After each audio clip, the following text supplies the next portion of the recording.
வணக்கங்க.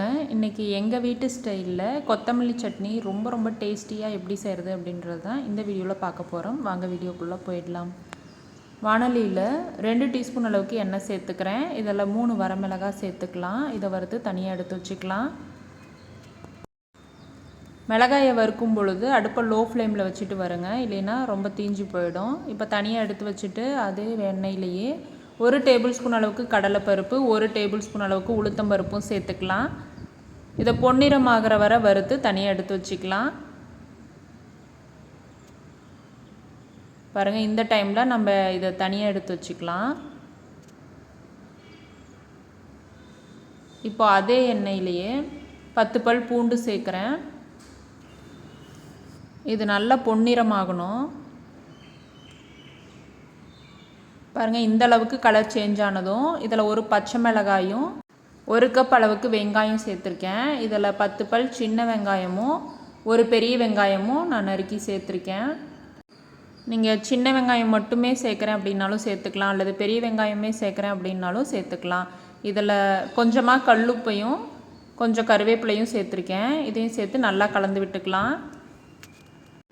வெங்காயம் நல்லா வதங்கி வரணும். வெங்காயம் இந்த அளவுக்கு கண்ணாடி பதம் வந்ததும் இதில் 4 தக்காளியை நறுக்கி சேர்த்துக்கிறேன். இதையும் சேர்த்து நல்லா வதக்கி விட்டுடலாம்.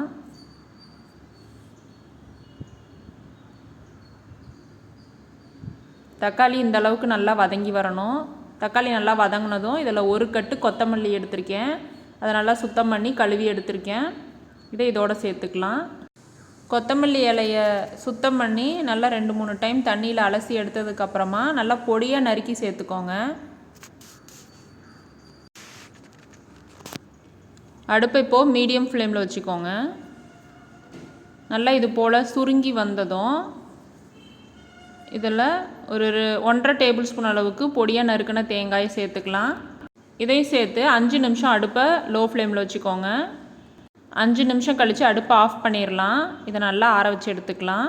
மிக்ஸி ஜாரில் 3 வரமிளகாயும் முதல்ல இந்த கடலப்பருப்பு உளுத்தம்பருப்பு வறுத்தோம் இல்லையா, அதையும் சேர்த்து கொரகொரப்பாக அரைச்சி எடுத்துக்கலாம். பாருங்கள், இந்த மாதிரி.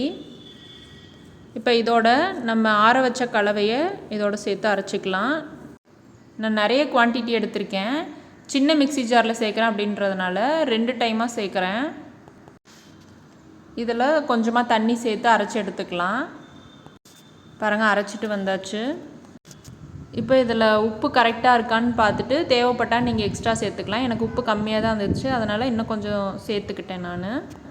இதுக்கு நம்ம தாளிப்பு ரெடி பண்ணிக்கலாம்.